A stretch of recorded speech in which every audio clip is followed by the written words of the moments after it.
Eu tô achando engraçado uma coisa. Cada vez que eu gravo um vídeo tem alguma coisa diferente nessa prateleira, que vai ser um projeto de biblioteca que demora aí a vida toda. Começou em 2018, hoje tá maior, mas não tá dando pra ver tudo. Mas eu acho engraçado, porque cada vez tem alguma mudança na prateleira.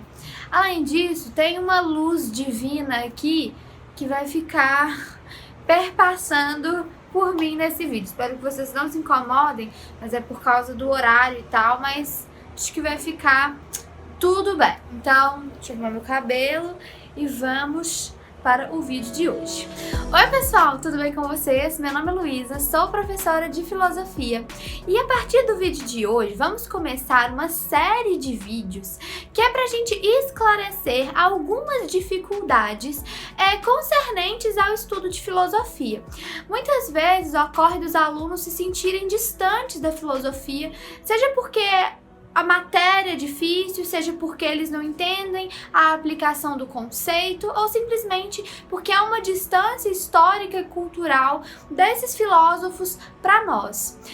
Lembro vocês, né, que com essa série de vídeos que vai se chamar Aprendendo Filosofia, a gente não vai extinguir os outros vídeos, tá? Então assim, vamos mesclando.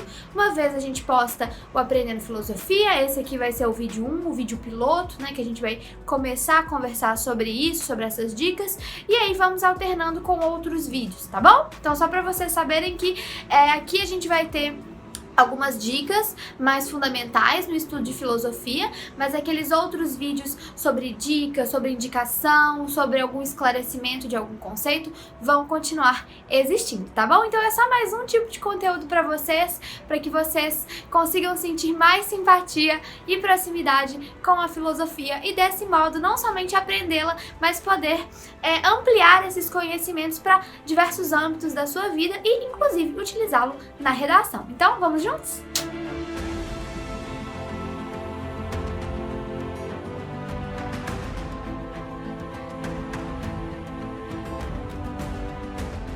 No vídeo de hoje a gente vai conversar sobre a importância de conhecer o contexto histórico de um determinado autor.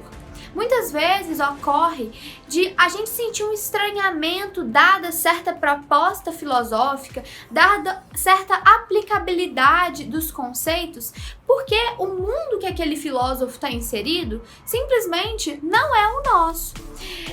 Vamos pensar na questão, vou falar de Aristóteles, vocês sabem que eu gosto muito dele, mas vamos falar de Aristóteles para pensar esse exemplo.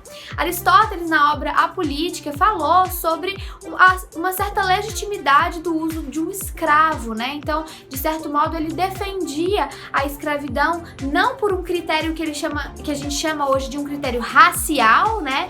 Então, como ocorria no neoimperialismo, no imperialismo, no colonialismo das Américas, mas uma escravidão de cunho racional, né? Então, segundo Aristóteles, a escravidão seria permitida para aqueles homens que não são capazes de se autogovernarem. Sendo esse critério racional o critério de legitimidade da escravidão, segundo Aristóteles, isso significa o quê? Que aqueles homens que não se autogovernam, portanto, que não são regidos pela razão, mas, por exemplo, pelas paixões, são pessoas perigosas, são pessoas que podem implicar algum perigo para a cidade.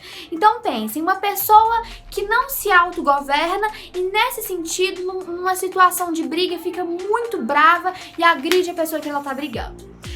Segundo Aristóteles, essa pessoa não tem possibilidade de viver em comunidade. Óbvio que isso é um exemplo banal, mas assim, existe uma relação muito forte, faz sentido, entre a ética, a política, a vida em comunidade. Essas coisas todas estão imbricadas. E aí alguns alunos podem se perguntar assim, oxe, mas como que eu vou saber se eu me autogoverno ou não? Como é que aquele sujeito vai saber se ele se autogoverna ou não, né? Então, assim, para os alunos, essa tese pode gerar alguns incômodos, como esses, ou então pensar, uai, mas as pessoas aceitam simplesmente serem escravizadas? E por que é importante entender o contexto histórico? Porque naquele contexto de Aristóteles, como que a escravidão era naquele contexto? da Grécia, não existia na época mais a escravidão por dívida, né? Mas sim a escravidão por preso de guerra. Ou seja, os escravos de Atenas nunca eram atenienses. De modo, né, que esses escravos vinham presos de outras cidades. Nenhum ateniense, depois depois que foi proibida a escravidão por dívida, seriam escravizados, né? Então, nesse sentido, eles já estavam acostumados. Se você era preso de guerra, era bem provável que você seria escravo. Então, gente, aqui eu trago para vocês um primeiro argumento e um primeiro exemplo para a gente entender a importância do contexto histórico. Então, pense, essa questão da escravidão que Aristóteles está pensando lá na política está fazendo sentido no escopo histórico, social e cultural que ele está inserido. Beleza? Um outro ponto importante é entender como os conceitos nascem em um determinado momento histórico e cultural. É muito interessante a gente pensar, gente, que a construção do conhecimento, ela não nasce pronta, ela não nasce dada.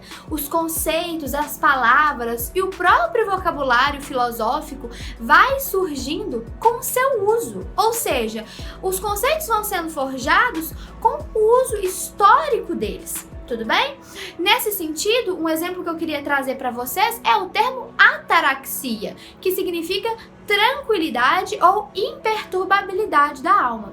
Essa palavra vai assim, ser muito importante na história da filosofia, principalmente no contexto do helenismo. Por quê? Porque esse é um momento marcado pelas perturbações sociais oriundas da tomada da Grécia feita por Alexandre o Grande, né? Então pensem, as pessoas tinham uma certa vida, entendiam como a emanação da política se dava, entendia o seu papel cidadão naquele contexto, e do nada tudo muda, né? Então, por exemplo, Atenas, que era uma cidade-estado plena, se vê subordinada a outro poder. Ou seja, o que fazer daqueles indivíduos, né? O que fazer político, a atuação política fica perdida. Com isso, a gente entende que é um momento de perturbações sociais. E aí, para vocês verem como que o contexto histórico, os problemas e as respostas filosóficas estão todas costuradas, pensem comigo, se o momento histórico é de perturbações, o que vai propor a filosofia? Vai propor a imperturbabilidade da alma. Faz sentido?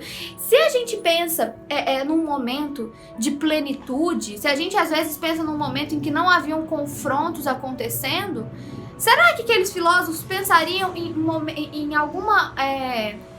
algum caminho para levar à imperturbabilidade da alma? Então a questão que eu quero que vocês notem é que as propostas filosóficas, elas não nascem sem mais. Elas não nascem, tive essa ideia, entendeu? Não é simplesmente assim. Existe um contexto no qual aqueles filósofos estão inseridos. Existe um incômodo. Vocês lembram que no vídeo que eu comentei com vocês sobre a origem do termo filosofia, se você não viu, tá aqui, hein? Sobre a origem do termo filosofia. Filosofia é uma atividade de incômodo? Filosofia é uma atividade daquele menino de 4 anos que cruza os braços e fala assim, como assim? Então, é isso. O filósofo é um cara que está olhando para o seu tempo histórico e está se questionando. Vou dar um exemplo mais contemporâneo para vocês, né? O autor de Sociedade do Cansaço, que está aparecendo aqui para vocês, é um autor que está em qual momento? Está nesse momento presente que estamos vivendo, nessa contemporaneidade, na pós-modernidade, que é um momento que nós somos exigidos a todo instante a sermos produtivos. Então, é uma sociedade do cansaço, por quê? Porque nós estamos sendo cobrados não só pelos outros, mas por nós mesmos a todo instante. Seja produtivo, trabalhe, produza, seja eficiente. Então note, tá vendo? Então esse cansaço, né, aquele fenômeno do burnout, quando você tá exaurido, é isso. Um filósofo como Aristóteles, que tem tempo para pensar, que tem tempo para fazer política, para fazer filosofia, ele não vai passar pelo burnout. Mas uma pessoa que está num contexto pós-moderno, capitalista, principalmente esse na pandemia, que apesar de o mundo estar um caos, a gente continua produzindo, trabalhando, faz sentido? Como que são contextos diferentes e a partir desses contextos diferentes nascem incômodos diferentes? E com esses incômodos, a filosofia trabalha, né? Então é a partir dos incômodos, das indagações e das perguntas que a filosofia tem material para pensar. E é por isso que é a partir desse material e a partir desse contexto que nascem as respostas dadas pela filosofia. Bom, pessoal, no vídeo de hoje foi esse. Eu quis mostrar para vocês como certas respostas e certos conceitos nascem a partir de um momento histórico, social, com certas condições culturais, com certas condições materiais, tudo bem? Esse foi o primeiro vídeo de uma série de vídeos que eu vou fazer para vocês, chamado Aprendendo Filosofia. Lembro vocês, é claro, que os vídeos de filosofia daqui não serão só o Aprendendo Filosofia, teremos os outros conteúdos que vocês já estavam acostumados, mas eu acho que é mais uma ponte pra gente pensar filosofia, pra gente pensar educação, e eu espero que vocês tenham gostado. Se gostaram, não deixem de clicar no gostei, compartilhar com seus amigos e comentar o que você quer ver por aqui. Um grande abraço, tchau, tchau!